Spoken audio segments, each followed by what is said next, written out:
ओम शांति। आज बाबा की 7 मार्च की मुरली। मीठे बच्चे, ये अनादि अविनाशी बना बनाया ड्रामा। ये बाबा कहते हैं अनादि अविनाशी बना बनाया ड्रामा है। इसमें जो सीन पास हुई वह फिर कल्प के बाद ही रिपीट हो गई। बाबा कहते हैं इसमें जो सीन पास हुई वो कल्प के बाद ही रिपीट हो गई। इसीलिए सदा निश्चिंत रहो, इसलिए सदा निश्चिंत रहो। प्रश्न है, ये दुनिया अपनी तमो प्रधान स्टेज पर पहुंच गई है, उनकी निशानियां क्या होंगी?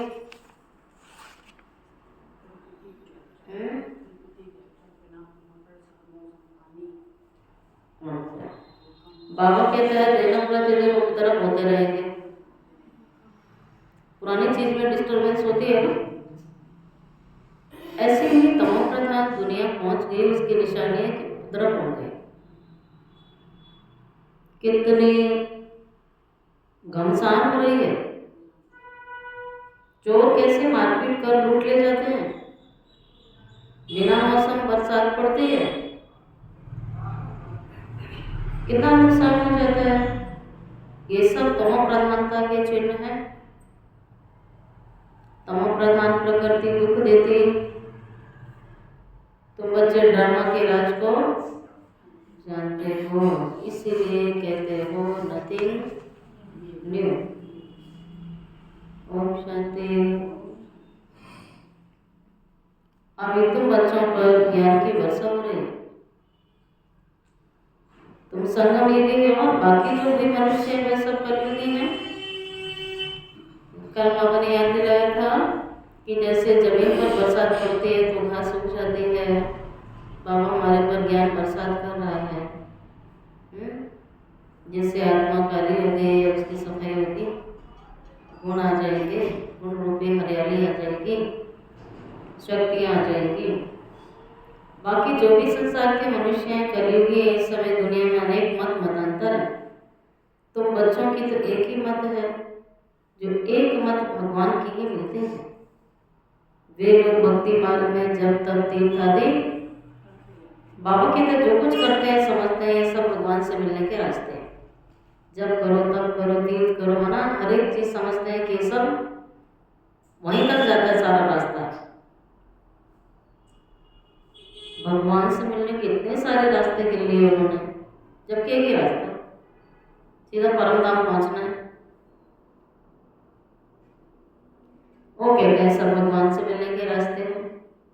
कहते हैं भक्ति के बाद कौन मिलेगा? भक्ति के बाद भगवान मिलेंगे, परंतु उन्हों को पता नहीं है कि भक्ति शुरू कब से होती है, कब तक चलती है। सिर्फ कह देते हैं भक्ति से भगवान मिलेगा, इसलिए अनेक प्रकार की भक्ति करते आते हैं। यह भी खुद समझते हैं कि परंपरा से हम भक्ति करते आए, एक दिन भगवान हमें जरूर मिलेगा, जरूर मिलेगा। कब मिलेगा, कहाँ मिलेगा, किस रूप में मिलेगा, ये तो पता भी नहीं था। पता था शिव बाबा के रूप में मिल जाएगा, संगम युग में आके रोज पढ़ाने भी आएगा, बस एक पल के दर्शन ही चाहिए थे। लेकिन वो तो इतने घंटों सामने बैठता, आके मुरली चलाता है, पढ़ाता है रोज।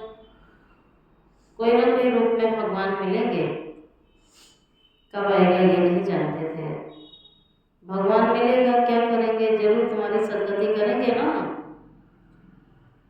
बाबा सदगति करने आते हैं, क्योंकि वो तो सर्व का सदगति दाता है। अब भगवान कौन है, कब आएगा, ये भी नहीं जानते। महिमा भर किस्म किस्म की गाते हैं, कहते हैं भगवान पदे पावन है, ज्ञान का सागर है, ज्ञान से तुम्हारी सदगति होनी है। यह भी जानते हैं भगवान निराकार है, जैसे हम आत्मा भी निराकार हैं।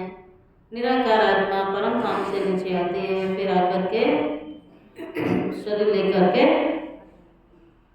पाठ बजाती है। तो हम आत्माएं भी बाप के साथ कहाँ की रहने वाली? हम आत्माएं भी तो परम धाम की रहने वाली हैं, निराकार निराकार हैं, निराकार आत्माओं ने ये शरीर रूपी वस्त्र धारण किया है। जैसे हम आत्मा भी निराकार पीछे शरीर लेते परम धाम की रहने वाली, हम आत्माएं भी यहाँ की रहने वाली नहीं है। कहाँ के निवासी हैं यह भी यथार्थ रीति नहीं बतलाते। कोई तो समझते हम स्वर्ग में चले जाएंगे, अब सीधा स्वर्ग में तो किसको जाना भी नहीं, सीधा नहीं जा सकते, वाया होके जाएंगे। वाया वाया कहाँ से बताइए? सूक्ष्म वतन से सीधा सत्युग है और बोलोगे वाया सूक्ष्म वतन भी है, वाया परम धाम भी है, तब जाके सत्युग में पहुंचेंगे। दो बाईपास होके जाना पड़ेगा। यथार्थ रीति नहीं बतलाते हैं। अब सीधा स्वर्ग में तो किसको जाना नहीं है। कोई फिर कहते हैं ज्योति ज्योत में समा जाएंगे, यह भी तो रॉन्ग है ना, क्योंकि आत्मा परमात्मा दोनों ही अविनाशी हैं। आत्मा अविनाशी है, ज्योत ज्योत में कैसे समा गई, ये भी तो रॉन्ग है। आत्मा को विनाशी बना दिया, मोक्ष तो हो न सके, जबकि कहते हैं बनी बनाई बन रही, अब कुछ बननी नहीं, तो चक्र तो फिरता रहता है। बाबा कहते हैं ये बात राइट है, ये सब बना बनाया ड्रामा है, ये पहले से ही पूर्व निर्धारित है। हर सीन क्या होना है, कब होना है, कैसे पार्ट रिपीट होता है। बाबा कहता नथिंग है, कुछ भी नया नहीं है, कल कल हुआ है, कल कल्पांतर से हुआ है, वही हो रहा है। ये चक्र चलता ही रहता है। हिस्ट्री ज्योग्राफी रिपीट होती है, परंतु चक्र कैसे फिरता है ये भी नहीं जानते। न चक्र को जानते न ईश्वर को जानते, भक्ति मार्ग में कितना भटकते हैं। भगवान कौन है ये भी नहीं जानते, और भगवान को फादर ही कहते हैं। तो बुद्धि में आना चाहिए ना कि वो मेरा पिता है, लौकिक फादर भी तो है, तो फिर उनको याद करते हैं। तो तुम्हारे दो फादर हुए, एक शरीर का और आत्मा का, लौकिक और अलौकिक, अलौकिक और संगम पर मिला अलौकिक। तो लौकिक और पारलौकिक और संगम पर अलौकिक भी मिला, तो संगम पर तीन पिता हो गए। तब बाबा कहता है उस पारलौकिक बाप से तो मिलने के लिए इतनी भक्ति करते, वो परलोक में रहते हैं। निराकारी दुनिया में जरूर है। तुम अच्छी रीति जानते हो, अच्छा क्या जानते अच्छी रीति? बाबा ने कहा तुम अच्छी रीति जानते हो, तीन रीति। मनुष्य जो कुछ करते हैं सब भक्ति मार्ग है। आज बाबा इस टॉपिक पे समझा रहे हैं, जो भी कर रहे हैं भक्ति मार्ग है, एक ही मार्ग है, ज्ञान मार्ग तो एक ही है। रामों के राज्य में भक्ति ही भक्ति होती है, ज्ञान तो हो ही नहीं सकता। भक्ति से कभी तुम्हारी डैश क्या नहीं हो सकता, भक्ति से तुम्हारी कभी सदगति नहीं हो सकती। तुम जानते हो ये बिल्कुल कैसी दुनिया है, और तमो प्रधान। सतो प्रधान थे लेकिन अभी तमो प्रधान बन गए। उसकी निशानी क्या सुनी? निशानी ये दुनिया पुरानी हो गई, टूटने वाली है, खराब हो गई। निशानियां क्या है? प्रश्न क्या सुना था? ये दुनिया पुरानी हो गई, उसकी निशानियां क्या है? तो क्या सुनी निशानियां?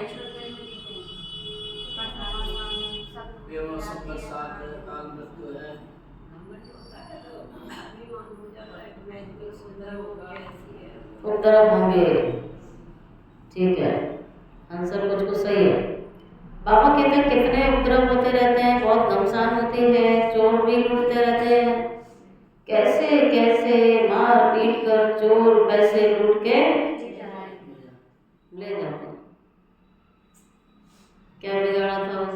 हाँ, आके अपना आराम से धंधा आदि करते हैं, पूरी दुकान साफ कर देते हैं, और ऊपर से जान भी ले लेते हैं। कैसा समय आ गया है, ऐसी ऐसी दवाइयाँ हैं, भूली माया, ऐसी ऐसी दवाइयाँ जो सुंघा करके बेहोश कर देते हैं, सुंघा देते हैं बस, और गया बेहोश हो गया, उसको होश नहीं, बस चोरी हो जाती है। कैसा समय आ गया। अब कोई ट्रेन में सो रहा है बेचारा, उसको क्या पता लग रहा है कौन मुझे क्या सुंघा रहा है। बस सुंघा दिया, उसका सामान देखा, तो जब तक होश आएगा सामान सारा चोरी हो जाता है। दुकान पर बैठा है कोई, अचानक जाएगा, ग्राहक बन के जाएगा, वो तो सामान निकालने में बिजी हो जाता है, कौन उसको क्या करता है। ऐसे बाबा कहते कैसे समय चल रहा है, कितना सुहाकर बेहोश कर देते हैं। ये सब तमो प्रधान दुनिया के लक्षण है। ये सब उल्टे सीधे काम इस कलयुग में होने लगते हैं। ये तमो प्रधानता के लक्षण है। ये रावण का राज्य है। ये बहुत बड़ा बेहद का खेल चल रहा है पूरी दुनिया में। इसको इसको फिरने में पूरे 5000 साल लग जाते हैं। खेल ड्रामा में सब चलता ही रहता है।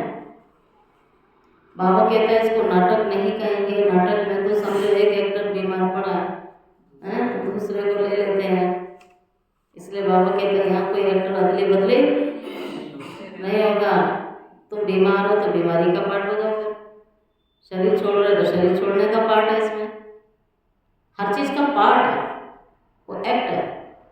इस खेल के अंदर वो एक्ट है, उसकी वो नूद है और वही होनी है और कलप कलप होनी है।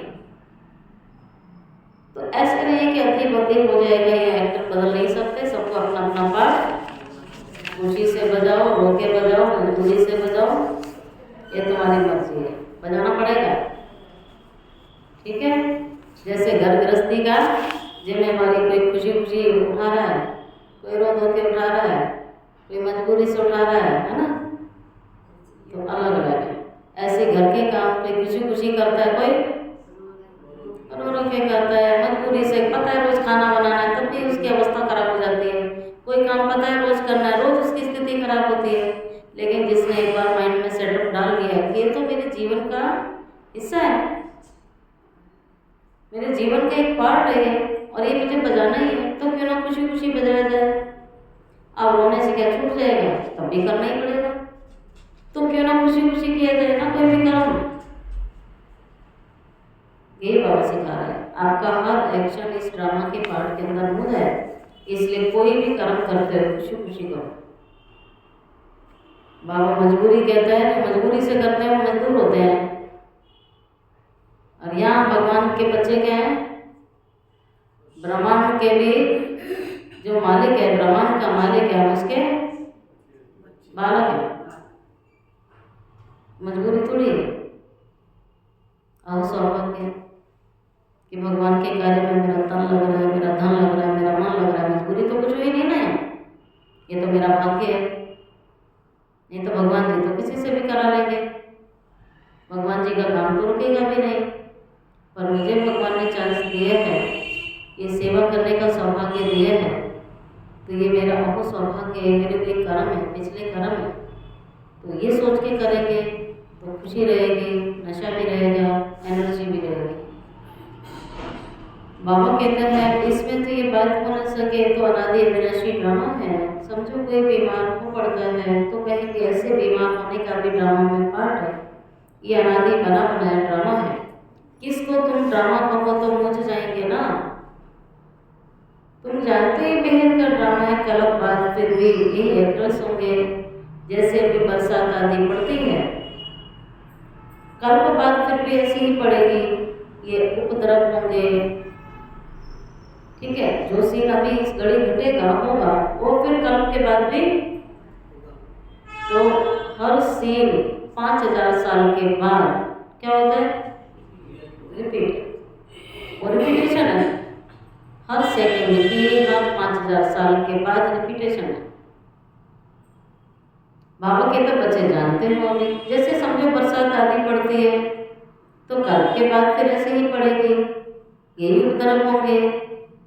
तो बच्चे जानते हो ज्ञान की बरसात तो सभी बार पढ़ नहीं सकते, पढ़ सकते हैं।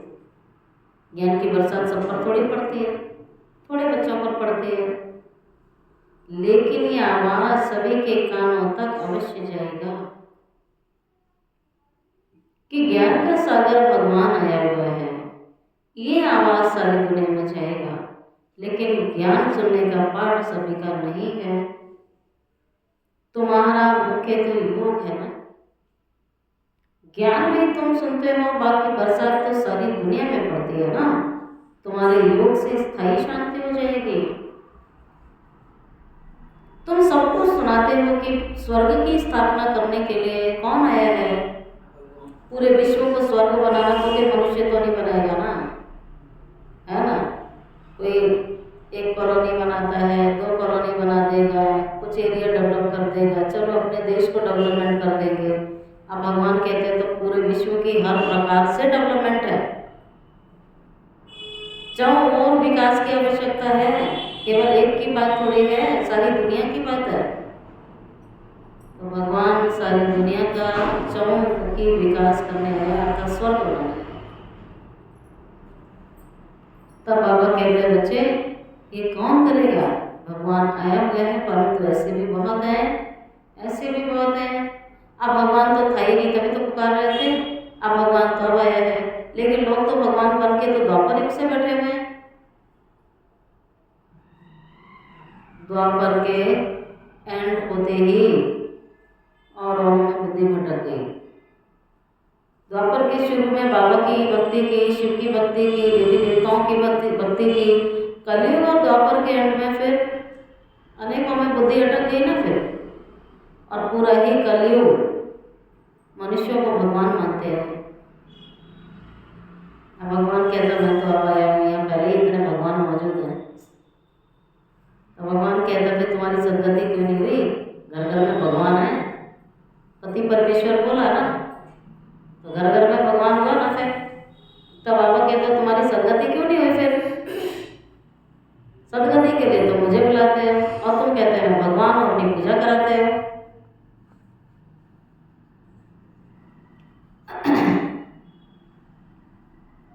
तो बाप कहते हैं देखो भगवान अपने को भगवान समझ लेते हैं, तुमको फिर कौन मानेगा। तो तुमको फिर कौन मानेगा, इसलिए बाप समझाते हैं। फिर जब इस संसार में बहुत भगवान हो जाते हैं, मनुष्यों को भगवान मानने लगते हैं क्योंकि वो आंखों से दिख रहे हैं, शिव बाबा दिखाई नहीं देता है। तो फिर कौन बच्चे पहचानते हैं, फोटो में कोई और कोई में भी कोई निकलते हैं। तुम्हारे में भी नंबर बार जानते हैं, बच्चों में भी सबको एक जैसा निश्चय नहीं है। जिस दिन निश्चय बैठ जाएगा उस दिन बुद्धि का भटकाव खत्म। भगवान आया हुआ है, बाप से वर्षा लेना चाहिए ना। कैसे बाप को याद करो, वह भी समझाया है, अपने को आत्मा समझो।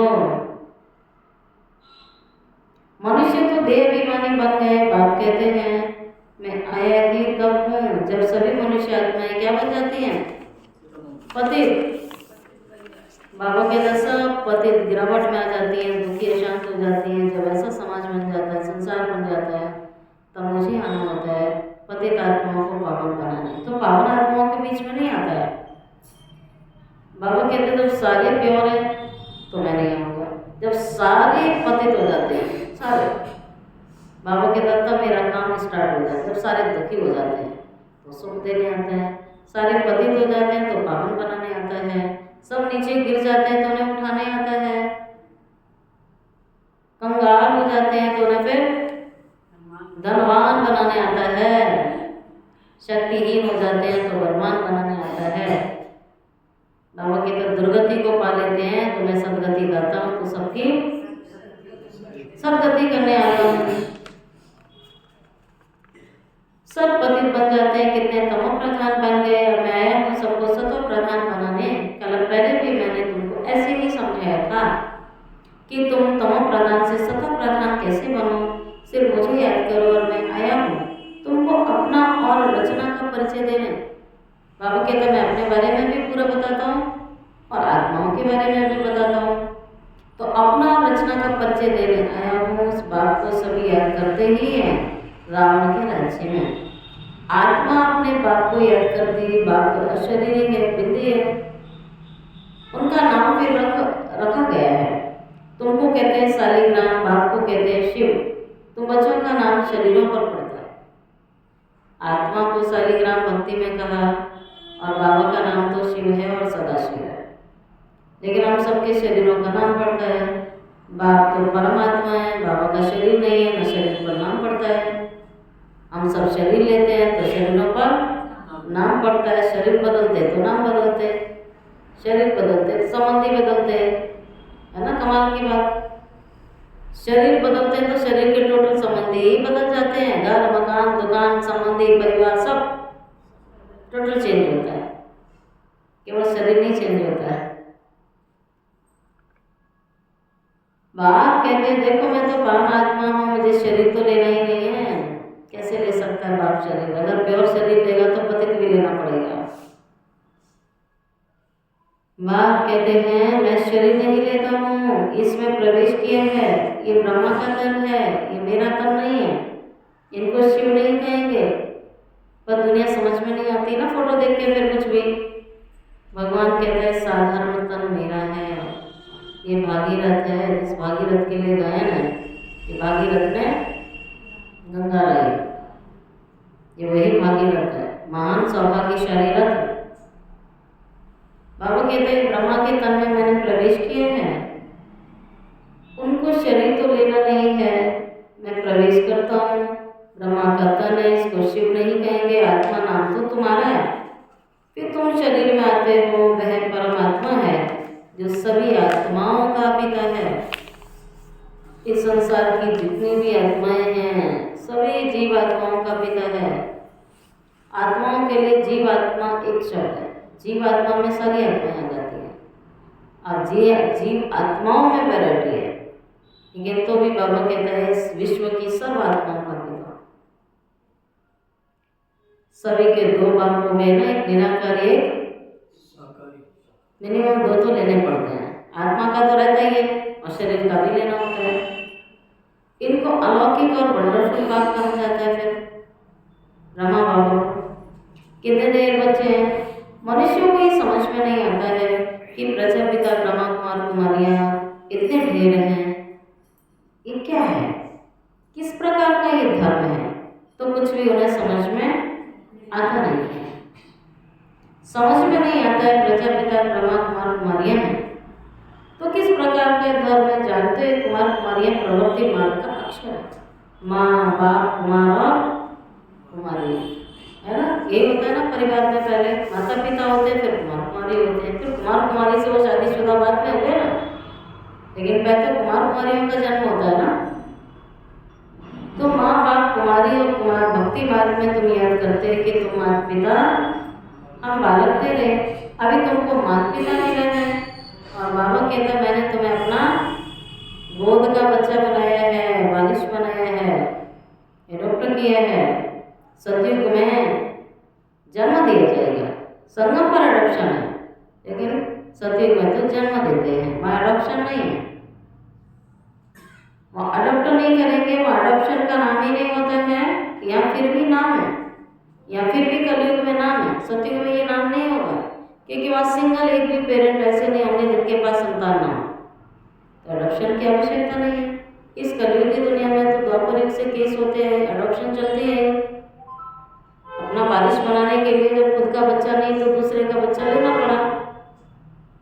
अब बाबा कहते हैं देखो संगम पर, क्योंकि भूल गए थे, ब्राह्मण की दुनिया में मैं विस्मृति हो गई थी, तब बाबा कहता है मैं आया हूँ और इस ब्रह्मा के थ्रू तुम्हारी अडॉप्शन हुई है।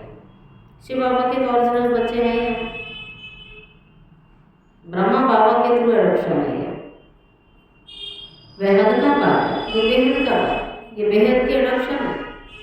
ये राज बहुत बुरे समझने के लायक है। तुम लोग पूरी रीति किसको समझाते ही नहीं हो।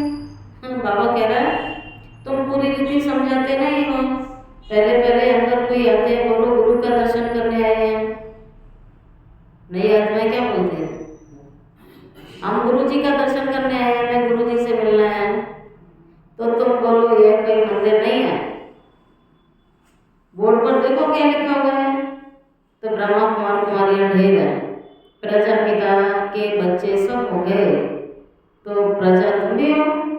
भगवान सृष्टि रचने आया है, ब्रह्मा मुख कमल के द्वारा हमारी रचना होती है। ब्रह्मा मुख कमल के द्वारा हमें रचा है, हम हैं ही नई सृष्टि के तुम हो पुरानी सृष्टि के, तो नई सृष्टि का बनना है तो संगम पर आना होगा ना। फिर नई दुनिया में जाने की टिकट काउंटर तो संगम है ना। बिना संगम पर आए सतयुग में नहीं जाएंगे। ये सब वाया वाया है, ठीक है। कलयुग से निकला तो पहले संगम पर आना पड़ेगा, संगम से फिर सूक्ष्म वतन भी जाना पड़ेगा, फिर परमधाम भी जाना है, तब जाके कहीं सतयुग में एंट्री है। बाप कहते हैं नई सृष्टि का बनना होता है संगम पर। ये पुरुषोत्तम बनने का युग है। सतयुग से लेकर कलयुग तक नीचे गिरे उतरते हैं। चढ़ने का कोई मार्ग नहीं था, किसी ने ऐसा रास्ता नहीं बताया जो जिससे हम चढ़े।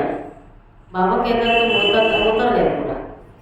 अब बाबा ही आया है जो हमें चढ़ाता है, और वो कहता है मैं लिफ्ट देता हूँ। संगम माना लिफ्ट, सीढ़ी नहीं चढ़नी है, अब उड़ना है। चढ़ने में तो टाइम लगेगा ना, तो बाबा ने कहा उड़ना है। संगम ही उड़ती कला का युग है। आजकल देखो कितनी पार्टीशन है। बाबा कहते हैं तुम संगम पर खड़े हुए कलयुग में खड़े हैं, जैसे कि पार्टीशन पड़ गई।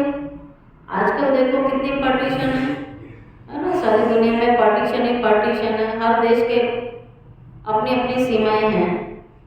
हर एक धर्म वाला समझता है हम अपनी प्रजा को संभालेंगे, अपने धर्म को हम जिस को सुखी रखेंगे। इसलिए हर एक कहते हैं हमारी स्टेट से ये चीज बाहर ना जाए।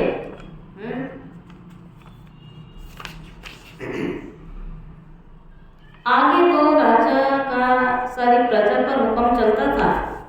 राजा को माई बाप अन्नदाता कहते थे। अभी तो राजा रानी कोई है नहीं, अलग अलग टुकड़े टुकड़े हो गए। अब राजा रानी है नहीं, कितने उपद्रव हो रहे हैं। बाबा कहता अचानक बाढ़ आ जाती है, अचानक ही आती है, सब भूकंप आ जाता है। ये सब दुख का मौत है। इस तरीके से जो मौतें होनी है सब कैसी अकाल मृत्यु वाली। बाबा कहता दुख की मौत है। अभी तुम ब्राह्मण समझते हो सब आपस में भाई भाई है, तो हमें आपस में बहुत बहुत प्यार से शीलखंड होके रहना है। हम एक बाप के बच्चे हैं तो आपस में बहुत प्यार होना चाहिए। राम राज्य में शेर बकरी एकदम कैसे होंगे। शेर बकरी एक दूसरे के भी दुश्मन है कि नहीं है। शेर अगर बकरी को देखेगा तो छोड़ेगा। और बाबा कहते सतयुग में पानी पिएंगे इकट्ठे ना। अच्छा, कहने का मामा जानवर हिंसक जानवर होंगे नहीं ना। मैं चिल्लाने वाली बकरी होगी ना दहाड़ने वाला शेर होगा, दोनों ही नहीं होंगे।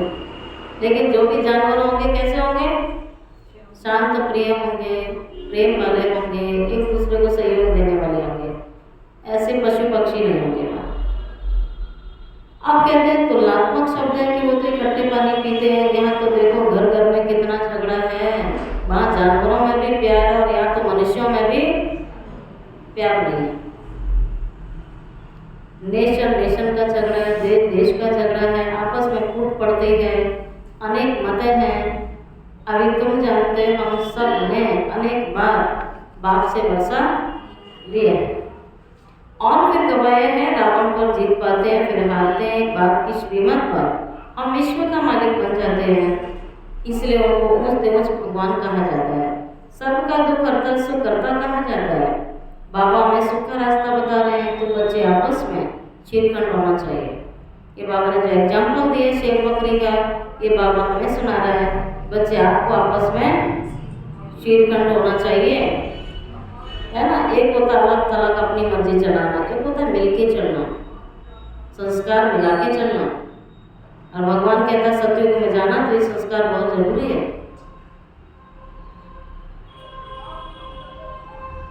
अभी तुम जानते हो हम सबने अनेक बार वर्षा लिए हैं। रावण पर जीत पाते फिर हारते, बाप की श्रीमत से विश्व के मालिक बन जाते हैं। उन्हें उच्च भगवान कहा जाता है। सबका दुख करता सुख करता भी उन्हें कहा जाता है। अभी तुमको सुख का रास्ता बता रहे हैं, तो बच्चों को शीलखंड होना चाहिए। कभी भी आपस में लूट पानी नहीं होना चाहिए, होता है ना। नाराज हो जाते हैं, संकल्प चल रहे हैं, दोनों स्थिति सही नहीं है। एक दो को मारने में देरी भी नहीं करते। फिर ये ईश्वरीय औलाद तो शीलकंठ होने चाहिए ना। तो ईश्वरीय संतान देवताओं से भी ऊंचे ठहरे। तुम बाप के कितने मददगार बनते हो।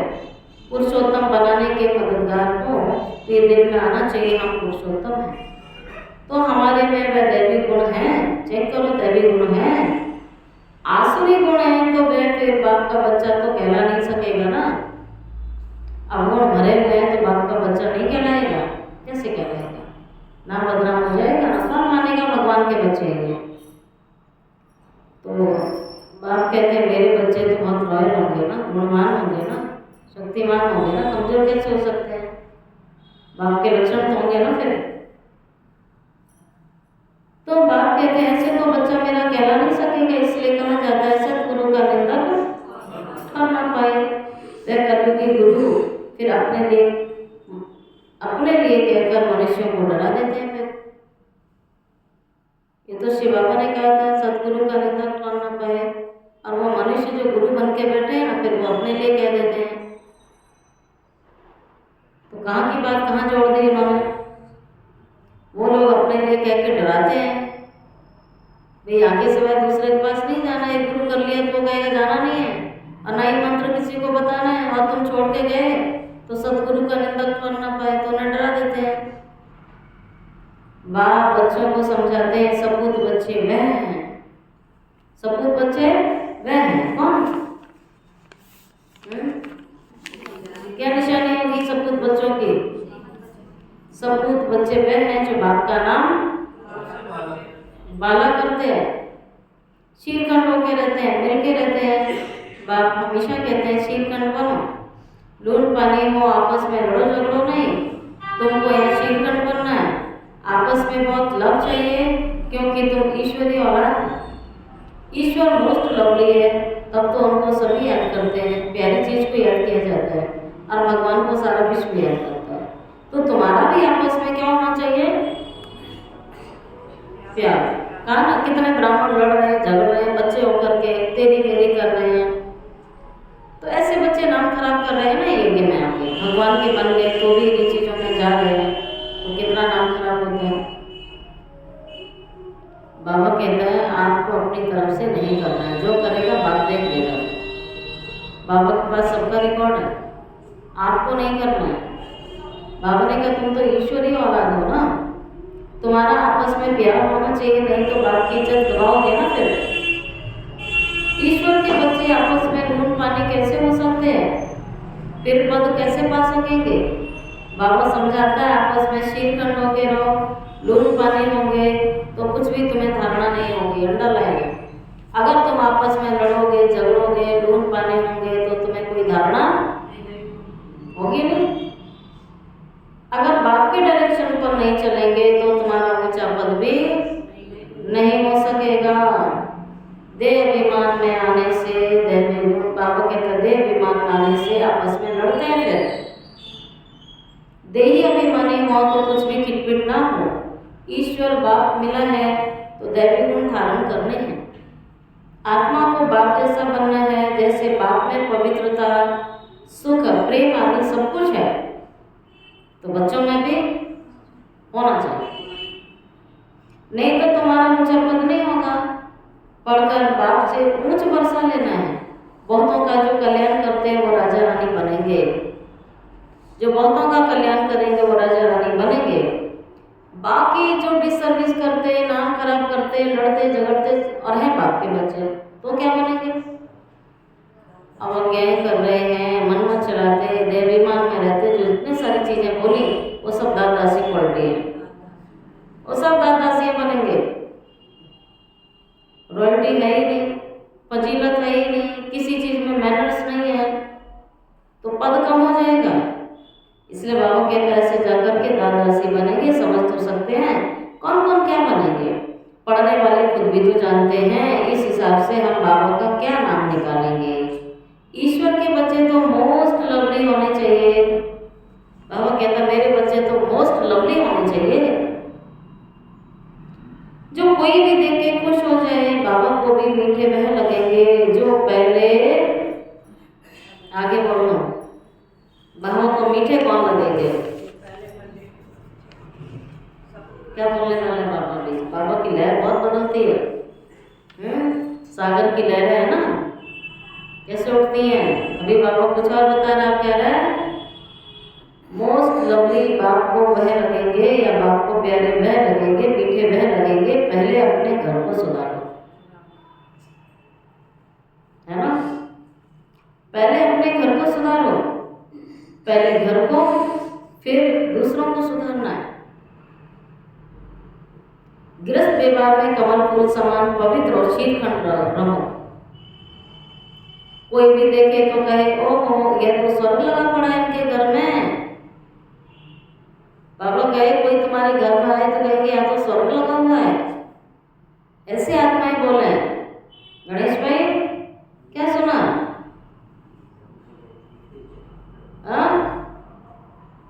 अच्छी नहीं बोली बाबा ने बात? बाबा कहता जब तुम्हारे घर में कोई आए तो बोले तुम्हारे घर में तो इतनी सुख शांति है, तुम्हारे घर में तो स्वर्ग लगा हुआ है, सब कितने मिलके प्यार से रहते हैं, जैसे क्या देवी देवता ही रह रहे हैं। तो देवी देवताओं का चोला वहां मिलेगा, लेकिन संस्कार तो यही होने चाहिए ना हमारे। वहां तो बस ड्रेस बदली करेंगे, लेकिन संस्कार सारे इसी जन्म में होने चाहिए।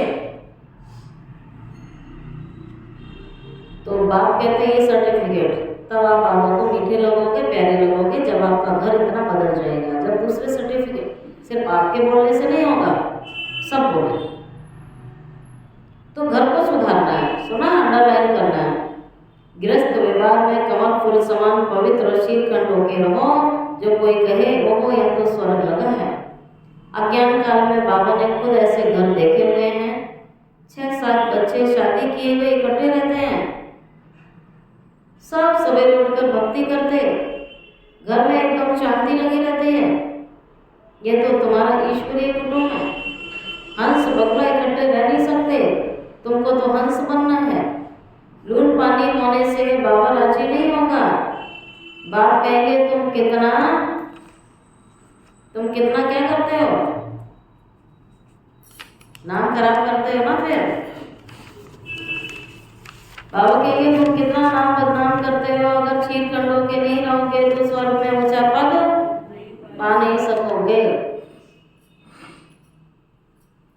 बहुत सजा खानी पड़ेगी बाप का बनकर। फिर अगर लून पानी वो रहते हो, लून पानी होके रहते हो, अलग थलग रहते हो, अपनी मन मर्जी चलाते हो, किसी से खुश नहीं रहते, या झगड़ा करते, मनमत चलाते, या आपकी मत मिलती नहीं है, मन मिटाव रहता है, ये लून पानी।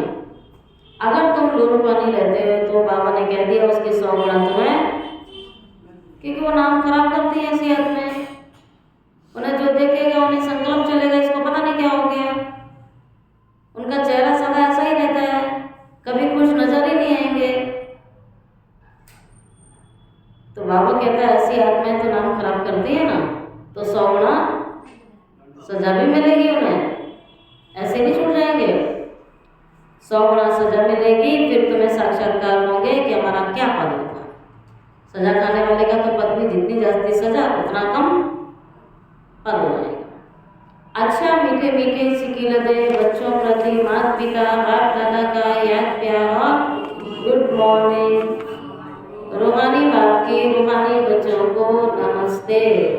रूहानी बच्चों की रूहानी बाप दादा को याद प्यार, गुड मॉर्निंग और नमस्ते नमस्ते नमस्ते। शुक्रिया बाबा, शुक्रिया बाबा, शुक्रिया बाबा। धारणा के लिए मुख्य सार क्या सुना? अच्छा, लून पानी नहीं होना।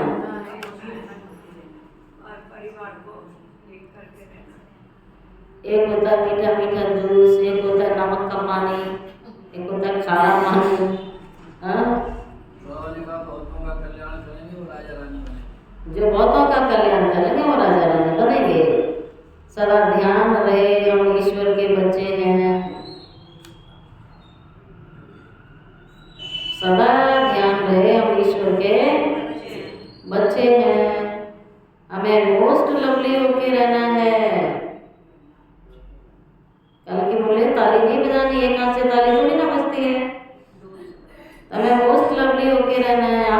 कभी भी लून पानी नहीं होना है, पक्का ना? या तोते की तरह रट लिया? आपस में कभी भी लून पानी नहीं होना है। पहले अपने को सुधारना है, पहले खुद को ही सुधारना है। ये सारी पढ़ाई खुद को सुधारने की है, फिर दूसरों को सुधारने की शिक्षा देनी है। पहले खुद सुधरो, फिर बाबा कहता है इस पढ़ाई को दूसरों को पढ़ाना है। जैसे बाप में पवित्रता, सुख, प्रेम आदि सारे गुण हैं, ऐसे बाप समान बनना है। जैसे बाबा में पवित्रता, सुख, प्रेम आदि के गुण हैं, ऐसे बाप समान बनना है। ऐसा कोई कर्म नहीं करना है जो सतगुरु का निंदक बने। अपनी चलन से बाप का नाम पाला करना है। बाबा कह रहा है अपनी चलन से बाप का नाम पाला करना। अच्छा, अब लेते हैं बाबा का वरदान। बाप और प्राप्ति की स्मृति से सदा हिम्मत उल्लास में रहने वाले, एक रस अचल हवा। बाप के द्वारा जन्म से ही जो प्राप्तियां हुई हैं उनकी लिस्ट सामने रखो कि हम बाबा के जब से बने और हमें भगवान से क्या प्राप्ति हुई है, क्या मिला है, वो लिस्ट लाओ, दिमाग में रखो। जब प्राप्ति अटल अचल और है तो हिम्मत और उल्लास भी अचल होना चाहिए ना। अचल की बजाय यदि मन कभी चंचल हो जाता है, वह स्थिति चंचलता में आ जाती है। इसका कारण क्या है कि बाप और प्राप्ति को सदा आप सामने नहीं रखते हो। अगर हलचल में आ जाते हो इसका मतलब बाप और प्राप्तियां सामने नहीं रखते। सर्व प्राप्तियों का अनुभव सदा सामने व स्मृति में रहे तो सब विघ्न समाप्त हो जाएंगे। और बाबा ने कहा सब विघ्न समाप्त हो जाएंगे, खत्म हो जाएंगे, सदा नया उमंग, नया उल्लास रहेगा, स्थिति एक रस और अचल रहेगी।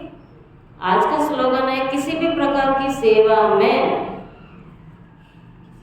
क्या सुना, चिंतन करना। है बहुत गहरी बात है। सेवा ऐसे नहीं होती अच्छी सेवा, साफ सुथरी सेवा। सेवा तो सेवा होती है। सेवा में कुछ भी हो सकता है, नाली साफ भी करनी पड़ सकती है, बर्तन भी धोने होंगे, झाड़ू पोछा भी हो सकता है, कपड़े भी हो सकते हैं, कुछ भी हो सकता है सेवा में। तो सेवा माना सेवा। और भगवान ने कहा किसी भी प्रकार की सेवा में सदा संतुष्ट रहना ही अच्छे मार्क्स लेना है। जो भी करें खुशी खुशी से करें तो आपके नंबर जमा होंगे, नहीं तो सब कट जाएंगे। ठीक है, किसी भी प्रकार की सेवा में सदा संतुष्ट रहना ही अच्छे मार्क्स लेना है।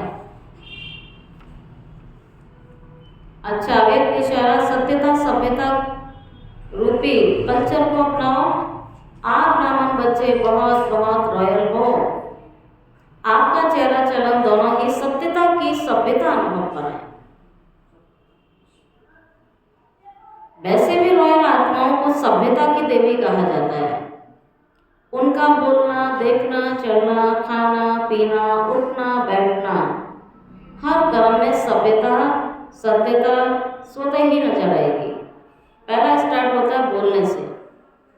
रॉयल व्यक्ति रॉयल है या नहीं उसका बोल बताएगा। बाबा कहता है बोल। दूसरा देखना, देखने का तरीका होता है ना, किसी को मैसेज जो देख रहे हैं ना, जो आपका भाव है वो आँख से दिखता है। आप दूसरे को किस भाव से देख रहे हैं ये आपकी आंखें बताती हैं। आप किसी को इज्जत नहीं दे रहे हैं वो भी आंख बताएगी। आप किसी को रिस्पेक्टफुली देख रहे हैं वो भी आंख बताएगी। पता लगता है, बिना बोले आंखें बोलती हैं। और व्यक्ति सोचता है कि हमें सामने वाले को तो कुछ पता ही नहीं है। सामने वाला आपके बोल से समझ जाता है कि आप सामने वाले को कितना इज्जत देते हो। आपके देखने के तरीके से पता लग जाता है आप कितना रिस्पेक्ट करते हो। आपका व्यवहार बताता है आप कितना रिस्पेक्ट करते हो।